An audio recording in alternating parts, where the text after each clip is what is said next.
ফাইজলামি চলছে আমাদের সাথে? আমরা তো হলেই যাওয়া ধরছি, আমরা কি এখানে মারামারি করতেছি না? আমাদের কাছে কোনো অস্ত্র আছে? সবকিছু পারে সাধারণ শিক্ষার্থীদের জন্য। রাজু ভাস্কর্যের পাদদেশে বৈষম্য বিরোধী ছাত্ররা এইখানে আজ বেলা দুপুর 2টার দিকে গায়েবানা জানাজা যে কর্মসূচি সেটি অনুষ্ঠিত হওয়ার কথা ছিল। আপনাদেরকে যদি দেখাই, এটি হচ্ছে সেই মঞ্চ, যেই মঞ্চ বৈষম্য বিরোধী যারা শিক্ষার্থী রয়েছেন, যারা আন্দোলনের সাথে যুক্ত, তারা এই মঞ্চটি করেছেন এবং এই মঞ্চটিতেই আসলে গায়েবানা জানাজা হবার কথা ছিল। এই মঞ্চটি গতকাল রাত্রে প্রস্তুত করা হয়, কিন্তু আজকে এখন পর্যন্ত আমি যে সময়টাতে এই কথা বলছি সেই সময়ে এখানে কোনো ধরনের ইন্টারনেট সংযোগ নেই, একেবারেই বিচ্ছিন্ন।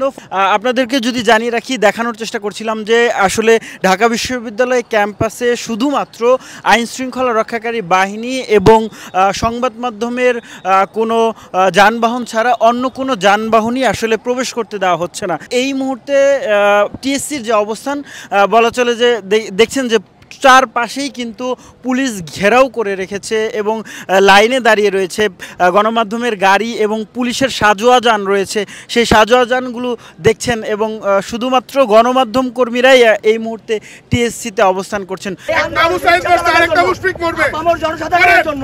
এই আন্দোলনে আপনাদের অফিসারদের কোনো কিছু যায় আসবে না, তারা সুবিধা ভোগ করবে।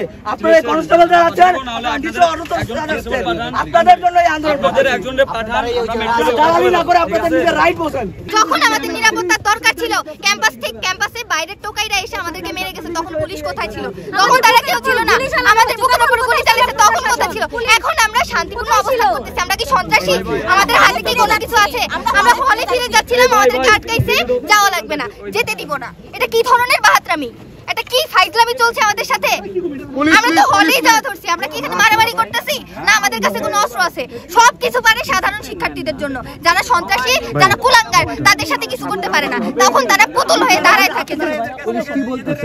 পুলিশ বলতে চাচ্ছে যে এখানে দাঁড়ায় থাকতে হবে বা ঘুরে যাইতে হবে, হলে যাওয়া যাবে না। হলে আমাদের হল হচ্ছে এখানে। আমরা কি শামসুন্নাহার হল।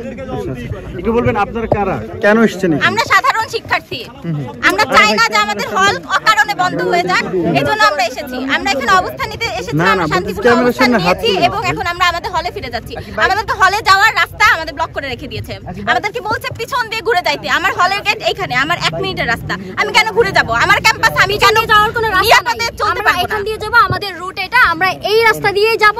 আমরা যখন এখানে যাইতে চাচ্ছিলাম, ওনারা আমাদেরকে বাধা দিয়েছে, এখান দিয়ে যাওয়া যাবে না, কর্তৃপক্ষের নির্দেশ।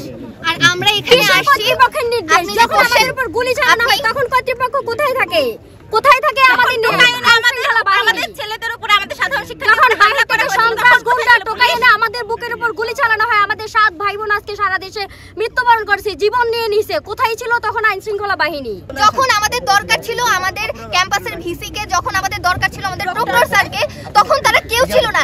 ইভেন আমাদের সর্বোচ্চ অভিভাবক, আমাদের ভিসি স্যার, উনি একটা কমেন্ট পর্যন্ত করেনি। আমাদের শিক্ষার্থীদের উপর এরকম আক্রমণ করা হয়েছে। আর এখন তিনি হঠাৎ করে এসে সিদ্ধান্ত দিলেন যে হল ত্যাগ করতে হবে। এটা কি মানার মতো?